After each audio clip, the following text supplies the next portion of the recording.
Yorana et bienvenue dans Manava. La photographie est la passion commune qui relie nos invités du jour. Ils vont nous parler de cet art et de la façon dont ils perçoivent la Polynésie à travers leur objectif.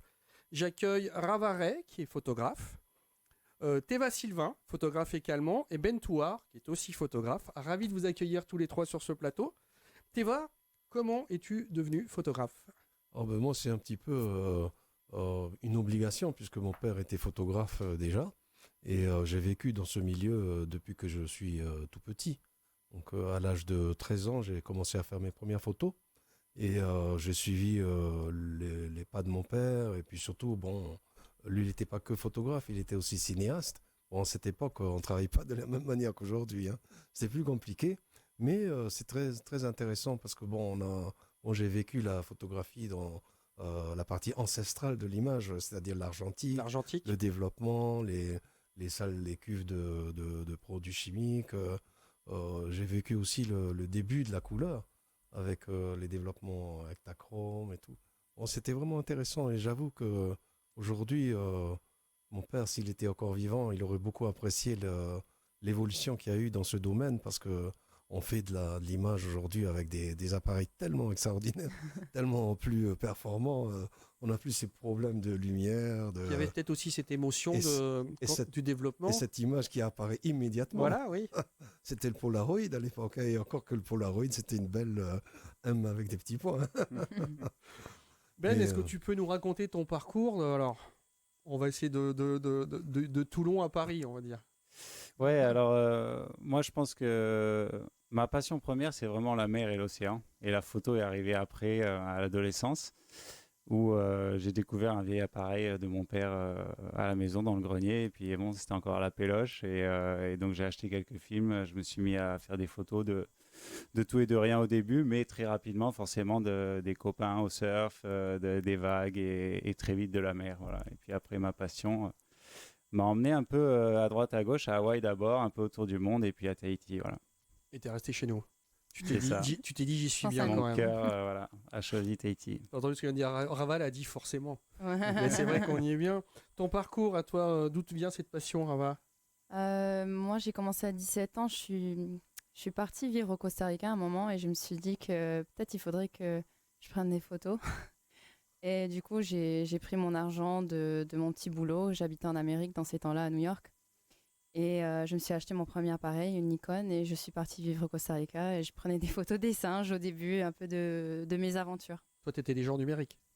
Ah ouais, déjà. Ce qui est intéressant, c'est pas cette opposition, mais cette transition, parce que quand on voit les clichés que ton papa a pu faire et qui sont représentatifs d'une Polynésie qu'on connaît tous, quoi. Ouais. Est-ce qu'on peut réussir encore ce type de cliché maintenant ?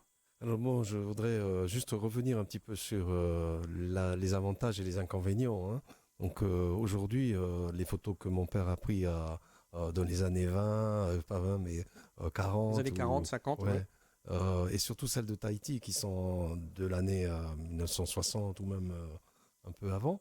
Elles sont toujours visibles, elles ont toutes leurs qualités, il n'y a rien qui a disparu, c'est parfaitement identifiable. Puis elles ont aidé au mythe aussi. Hein. Elles ont été développées ici, mais alors que les photos qu'on peut prendre aujourd'hui en numérique, elles disparaissent en une erreur d'une seconde. Une clé qui tombe, c'est fini, quoi. On n'a pas beaucoup de sécurité sur l'image aujourd'hui. On en fait beaucoup. Ensuite, c'est complexe tout de même de les sauvegarder pour des années. Là, on voit bien que les photos de mon père, les miennes aussi, hein, on les a bien sauvegardées parce que c'est des clichés. On les met dans un coffre, ça bouge pas. C'est un peu inquiétant, quoi, le monde informatique. Bon, on peut sauvegarder, on peut les mettre sur le nuage et tout ce qu'on veut, mais il y a quand même une inquiétude sur ce numérique qui est volatile. C'est pas évident. Et moi, je trouve que c'est le gros défaut du numérique. Peut-être trop. On a tendance à peut-être à photographier énormément et moins prendre l'instant et quelque chose. Est-ce qu'on peut, est-ce qu'on va déliquéfier un petit peu l'instant ? Qu'est-ce que tu en penses, Ben ? Est-ce que c'est la même chose ? Tu as connu les deux aussi ? Ouais, alors moi j'ai commencé avec l'argentique d'abord tout seul, puis j'ai fait une école de photo à Paris et on était formé à l'argentique uniquement. Et c'est vrai que quand on a 36 poses dans l'appareil, on on a tendance à réfléchir un petit peu plus avant d'appuyer sur le bouton. Aujourd'hui, avec le numérique, on n'a plus cette contrainte-là de 36 poses. C'est à la fois un avantage parce que ça permet de mettre une carte dans l'appareil et de partir pour la journée avec 2000 photos dans la carte. Donc ça permet des choses, ça permet de shooter en rafale énormément, de répéter, ainsi de suite, pour obtenir des images un petit peu particulières. J'allais dire, dans ton cadre particulier, j'étaye dans ton cadre particulier, j'imagine que tu as besoin de voilà, les photos qu'on est en train de voir. L'instant est nécessaire, la notion de beaucoup de moments est nécessaire et de rafale. Complètement, ouais. Donc, moi, je travaille à la nage et je photographie du sport ou les vagues, donc ça va très vite. Maintenant, la technologie a aussi beaucoup évolué. On a des appareils qui shootent à 20 images par seconde, voire même plus, je crois, maintenant. Donc, sur une péloge de 36 poses, ça irait très vite. C'est un des gros avantages du numérique, c'est qu'on ne compte plus. Maintenant, c'est vrai que quand on rentre à la maison le soir avec 3000 photos et qu'il faut tout trier, voilà, avant, avec des 36 il y avait poses, des choix différents.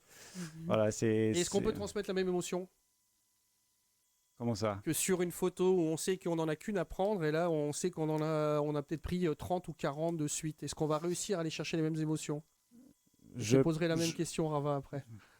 Ouais, je pense qu'on a toujours une... Enfin, moi, en tout cas, quand je travaille, j'ai toujours une idée un peu de ce que je veux réussir à capter. Après, il y a toujours une part de surprise, de choses qui viennent à nous qu'on n'avait pas du tout prévues et on peut capter des choses par chance. Mais oui, je pense que le numérique permet tout autant de capter ces émotions. Ouais. Rava, toi, tu as alors des styles bien différents. Tu as de très beaux clichés en photo sous-marine et tu as de très beaux clichés de femmes enceintes. Il y a des styles bien différents. Comment on passe de l'un à l'autre? Je fais un peu de tout. J'ai mon art personnel qui me plaît à moi. Après, j'ai des clients aussi, donc j'essaye vraiment de répondre à leurs demandes. Mais j'avoue que je pense que les deux mondes sont différents. Avec les temps anciens, tu apprécies beaucoup plus la photo. Tu l'aimes pour ce qu'elle est. Tu n'as pas un choix à côté à décider entre A et B. Alors que maintenant, des fois, c'est vraiment un détail. Elle sourit ou elle sourit pas, ou elle a la main en haut ou en bas. Mais ce qui est bien avec ça, c'est que vraiment la photo que tu vas dévoiler est vraiment une photo choisie et réfléchie. Voilà, en sachant que quand on a 3000, mais que tu n'en montres que 3, c'est que c'est vraiment les 3 qui te représentent. Alors, vous avez une façon très intéressante, tout aussi jolie l'une que l'autre, puisque la femme enceinte reste un des plus beaux clichés qui existent. Ça laisse à rêver sur plein de choses et sur l'avenir. Et Teva, toi, tu as eu aussi de très beaux clichés sur les Vainés de Polynésie. Ces deux visions de la femme polynésienne, comment est-ce qu'on... Comment est-ce qu'on y vient et comment on se dit tiens, c'est aussi une façon de les photographier? Alors, on me pose souvent la question, mais tu fais que des photos de vainés? Non, c'était pas ma question. Alors, mais, parce que c'est vrai que c'est celle qui se retient le plus et on voit moins le travail en amont et ce qu'on fait en réalité. Donc, pour avoir une certaine idée, je pense que le travail des photos de vainés que j'ai fait, ça représente peut-être 10% de mon activité de photographe. Il y a tout le reste aussi. Il y a quelquefois aussi des photos moins drôles, hein, plutôt désagréables même. Mais on le fait parce c'est notre métier. Et puis ça aussi participe au mythe de la vainée et de la beauté des femmes polynésiennes. Oui, dans ma façon de voir la photographie, effectivement, je mets l'accent sur la transmission du mythe. Bon, je voudrais que le mythe soit quelque chose de toujours réel, même si c'est irréel, un mythe. Hein. Mais j'estime que c'était le mode de communication le plus intéressant et qui a touché les Européens quand ils sont venus à Tahiti, parce qu'ils étaient imbibés du mythe et ils voulaient le trouver ici. Ils n'ont jamais trouvé, évidemment. C'est resté un mythe. Hein. Mais nous, mon papa a commencé comme ça. Il a voulu réaliser le mythe sous la photographie, puisque avant son époque, c'était la peinture ou la littérature. Et donc, les premières photos de Vainé qui sont sorties, c'était des belles photos. Il y avait des beaux nus déjà, hein, même en peinture. Hein. Il y a eu des exagérations, bien sûr, puisque chacun montre un peu sa manière de voir les choses. Mais la photo de la Vainé, c'est quelque chose qui a été bien mis en avant par mon papa, et ensuite moi-même, mais pas que par mon papa. Il y a eu aussi d'autres photographes qui ont fait des photos splendides. Hein. Je pense à des photographes complètement oubliés, et c'est dommage, comme par exemple Mackenzie. Mackenzie qui a fait des photos d'art splendides, mais ce sont des photos qui ont disparu du marché, qui n'existent plus. Il y en a beaucoup. Hein. Alors, les clichés sont peut-être quelque part dans un coffre. Oui, oui. Donc moi, là je voudrais juste lancer un message parce qu'il faut quand même qu'on parle un petit peu de l'avenir.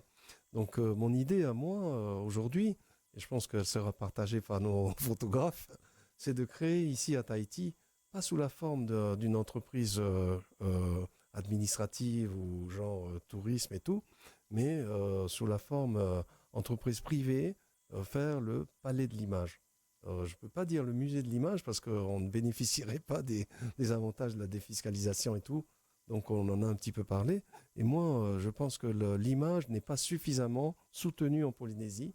Quand je dis l'image, la photo, le cinéma, il ne faut pas que ce soit quelque chose de complexe à visualiser ou à aller voir. Il faut que ça soit ouvert au grand public et même nos visiteurs ont beaucoup de choses à apprendre ici.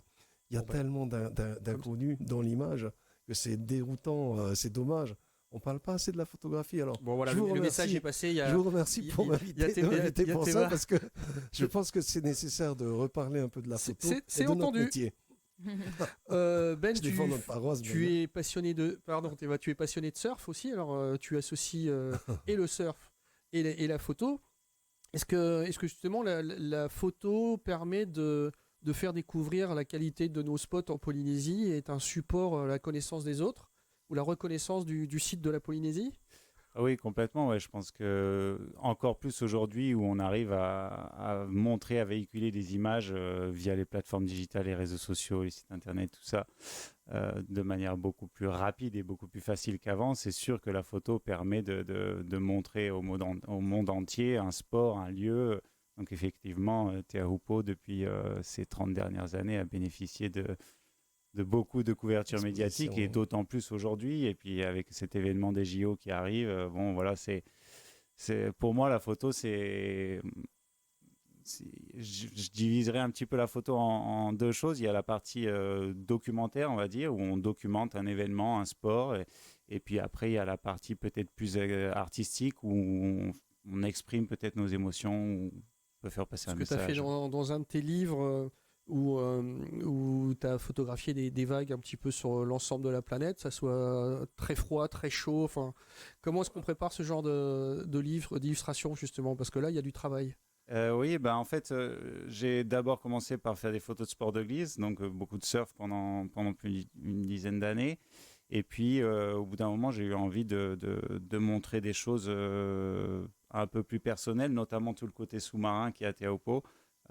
Puisque quand j'ai mis la tête sous l'eau là-bas, j'ai découvert un spectacle extraordinaire. Et je me suis dit, mais ça, ce n'était pas recherché par les magazines ou par les marques. Mais moi, ça m'a vraiment touché, ça m'a fasciné. Et j'ai eu envie de le montrer. Et donc, ça a été toute cette partie de travail plus personnel. Ça a été des années de shooting pour arriver à faire un petit recueil d'images dans un livre. Rava, on parle souvent de la fameuse luminosité en Polynésie, que ce soit à la surface ou que ce soit sous l'eau. C'est une réalité ou alors aussi c'est un fantasme d'artiste? Non, c'est réel, je crois. Moi aussi, je suis totalement fascinée par le monde sous-marin. D'ailleurs, j'ai commencé dans le monde sous l'eau. Moi, j'ai commencé en tant que mannequin. Mais comme Ben, c'est arrivé parce que je voulais aller voir les surfeurs, au fait, à Pipeline, à Hawaï. Et je suis allée comme ça, sans mes palmes, sans rien. En fait, je voulais juste aller les regarder sous l'eau. Voilà. Et puis, bien sûr, il y avait 1 million de photographes qui étaient là. Et j'ai eu la chance de juste être au bon endroit, au bon spot. Et voilà, après, je me suis lancée justement à acheter un caisson pour pouvoir aussi prendre des photos sous l'eau. Moi, j'aimerais revenir un petit peu sur ce qu'on disait sur les très jolies photos de maman enceinte, de jeunes femmes enceintes. Comment est-ce qu'on associe ces jolies photos avec la pudeur qu'on peut avoir en Polynésie? Est-ce qu'il y a une discussion qui se pose avant ou alors est-ce que les mamans viennent vers toi? Les mamans viennent vers moi. Je pense que si elles me contactent, c'est justement parce qu'elles connaissent mon style. Elles savent que moi, c'est les genres de photos qui me plaisent, des photos qui n'ont pas, on va dire en anglais, on dit timeless, qui n'ont pas de temps en fait. Et une femme, quand elle est nue, je trouve que voilà, tu peux pas la poser dans un temps, elle est éternelle presque. Donc d'habitude, les femmes qui viennent me contacter, elles ont aucun problème avec ça. Et puis bien sûr, j'impose jamais la chose. Ça vient souvent d'elle. Et est-ce que tu es consciente que justement tu vas participer au mythe aussi parce que ce sont des photos qui vont rester dans le temps et qui vont contribuer à alimenter ce mythe? J'en suis consciente. Non, pas forcément. Parce que les photos, surtout des femmes enceintes qui sont nues, sont très personnelles. Les femmes, elles les gardent pour elles-mêmes, pour leur famille, pour leurs enfants surtout. Euh, bon, c'est vrai que c'est vrai. Mais peut-être, tu sais, que le mythe, justement, elles alimentent cette conscience dans les femmes en elles-mêmes et elles ont envie, au fait, d'être vues de cette façon. Donc peut-être que c'est pour ça aussi que les photos se font. En plus, il y a des messages. Il y a Rava qui nous glisse des messages comme ça, tranquillement. Le message ravageur. Théva, entre ce que tu as appris avec ton papa et le photographe que tu es maintenant, qu'est-ce qui a changé? Est-ce que toi, tu as fait évoluer ton style ou est-ce que tu as essayé de rester un peu dans le style Sylvain, on va dire? Oui, il y a un style, Sylvain, effectivement, qui n'est pas si simple. Mon papa a apporté une certaine façon de montrer la vainée. Je reste dans cette ambiance parce que je l'aime bien d'abord. Et puis je trouve qu'elle n'est pas loin de la réalité, bien que le mythe, c'est quelque chose de tellement extraordinaire pour moi. Hein. Oui, j'aime bien rester dans cette vision. Ce sont des photos qui n'ont pas de caractère exagéré ni sexy et tout. C'est plutôt sobre. Hein. On reste assez pudique quelque part. Ben et Rava, est-ce qu'on vit de sa photographie en Polynésie? Est-ce que c'est une passion ou est-ce que c'est votre métier? C'est ce que vous faites tous les jours et vous en vivez? Rava? Alors moi, je partage mon temps entre la photo et les tiféfei. Donc oui, je pense que je pourrais vivre uniquement de la photo, mais voilà, j'ai plusieurs passions. Je dis ça parce qu'il y a peut-être des jeunes gens passionnés qui se disent bon, est-ce que je peux en faire mon travail ou pas? Oui, bien sûr. Ben? Moi, je fais que de la photo, je suis uniquement photographe et j'en vis. Mais au-delà que ce soit un métier, je dirais que c'est vraiment un mode de vie, quoi. C'est en permanence, on dort, on pense à la photo. Voilà, il faut. C'est un mode de vie. Les conditions climatiques pour toi aussi, j'imagine. Les conditions Alors, peuvent t'emmener à droite, à gauche. Il y a cet aspect-là, bien sûr, mais au-delà de l'aspect logistique, technique, je pense que le métier de photographe, encore plus aujourd'hui, la photo s'est beaucoup démocratisée, l'accès à la photo est de plus en plus facile, la concurrence est d'autant plus rude, on va dire. Je dirais qu'il y a de la place vraiment pour les ultra passionnés, quoi. Voilà. Ou alors peut-être avoir deux activités, mais Oui, parce qu'il y a maintenant en fait tout le monde photographie tout et poste et donc la qualité, il faut tirer les choses vers le haut et c'est là où justement vous faites une vraie différence. En fait, ouais, pardon. Vas-y, Ben, vas-y. Ouais, je pense qu'on n'a pas trop le choix dans le sens où l'accès à la photo étant tellement facile aujourd'hui, il n'y a plus de place pour les photographes un peu débutants, un peu amateurs. En fait, tous ces photographes-là, en fait, c'est tout le monde. Tout le monde s'achète un appareil et fait potentiellement les photos dont il a besoin pour un petit blog, pour quelque chose. Donc, ne font plus appel aux photographes du coin ou quelque chose comme ça. Donc, en fait, la seule manière, pour moi, en tout cas, c'est ma vision de la photo aujourd'hui, de s'en sortir, c'est vraiment de se démarquer et de proposer quelque chose que monsieur tout le monde ne saura pas faire. Donc il faut être de plus en plus créatif. Et en parlant de créatif, tu as reçu le prix de photographe océan de l'année. Comment est-ce que ça s'est fait et comment justement cette photo, tu peux nous en parler, tu peux nous la décrire, comment tu l'as ressentie? Ouais, c'est une photo qui fait partie de mon travail personnel justement sous cette vague de Teahupo'o. Où je photographie ce qui se passe sous Teahupo'o, donc ces turbulences, mais aussi ces surfeurs qui tombent, qui se font un petit peu maltraités par la vague. Et moi, c'est quelque chose vraiment qui m'a fasciné, de voir un peu la face cachée du surf, un petit peu, et puis quelque chose de très intense, c'est ce qu'on ne voit pas, mais le surfeur, quand il tombe, c'est une sacrée épreuve. Et donc c'est une photo où on voit le surfeur qui est tombé, qui est en train de résister aux turbulences de Teahupo'o, qui va peut-être se faire happer par la vague et retomber sur le récif. Et elle a été, je l'ai entrée dans un concours anglais qui s'appelle Ocean Photography Awards, et donc cette photo a remporté le concours. Donc déjà à la base tu savais qu'il y avait quelque chose de particulier sur cette photo si tu l'as proposée pour le concours. Oui, c'est ça. En fait, elle fait partie de mon livre Turbulence et elle faisait partie de cette collection de quelques photos qui montre un peu, qui met en avant la prouesse de ces surfeurs. Ouais. Alors, comme toi tu fais de tout, Rava, je posais question un petit peu, parce qu'entre les Fei, les Oui. photos sous-marines, les photos de femmes enceintes et ainsi de suite magnifiées, les photos sous-marines, on en a vu quelques très très jolies. L'approche se fait comment? Pareil, parce que tu dois dépendre aussi du moment. Ouais, en fait, les photos qui ont été diffusées, c'est pas moi qui les ai prises, c'est moi la mannequin en fait. Mais il faut vraiment tout le temps être dans l'eau, je crois. C'est pas un moment unique, sauf si tu as vraiment de la chance, mais il, pour avoir la photo qui te plaît à toi et que tu as envie de partager, il faut vraiment que tu sois en train de prendre des photos tout le temps et que tu aies le moment extraordinaire et que tu réussisses à l'avoir en photo justement. C'est pas facile. Des fois, ça a l'air tellement facile parce que voilà, avec un clic, on le diffuse sur les réseaux sociaux, ça a l'air facile pour tout le monde, mais voilà, c'est pas tout le monde qui a accès à toutes les opportunités de photographier des vagues ou des baleines ou voilà. Est-ce que vous avez le sentiment de faire partie de ceux qui transmettent la culture polynésienne? Oui. En tout cas, je sais pas. Moi, mon univers de photographie, je crée un univers. Je fais pas voilà, uniquement les femmes ou et tout.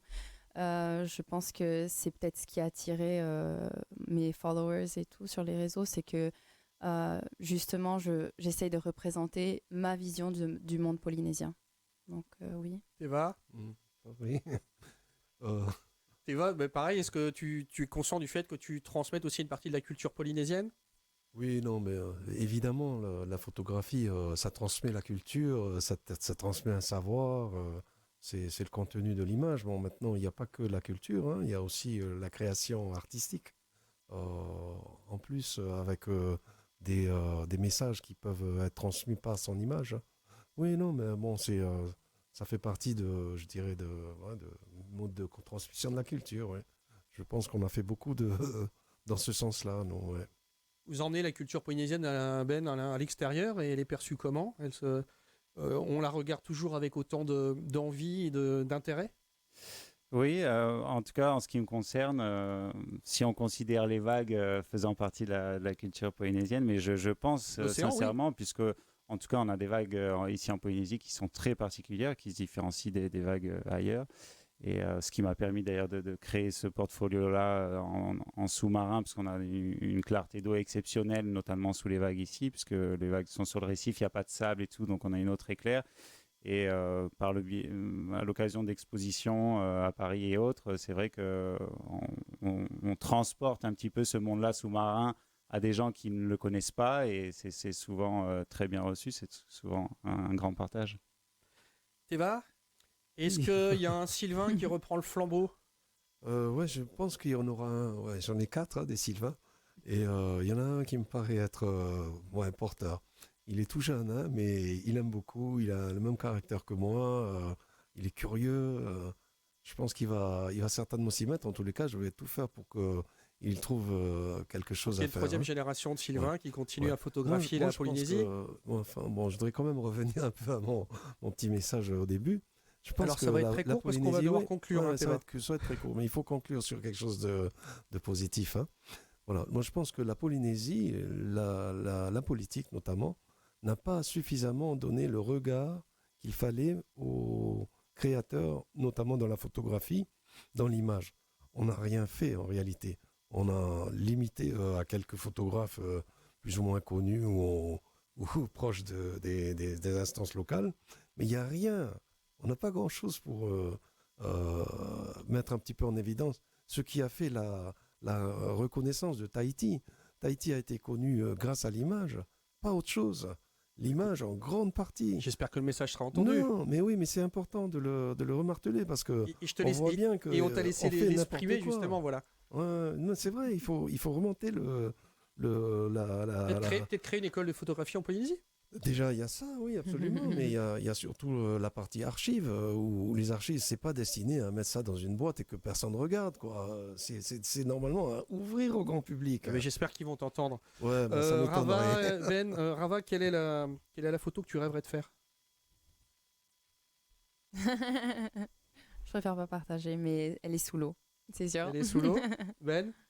Non, pas d'idée particulière. Ce sera probablement sous l'eau aussi, mais juste quelque chose qui transmette des émotions, qui inspire ou qui. Voilà, ça sera la conclusion de l'émotion.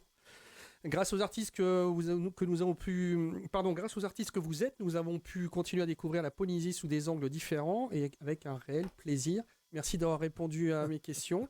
Cette émission sera en replay sur le site de TNTV. Bonne fin de journée sur TNTV. Merci.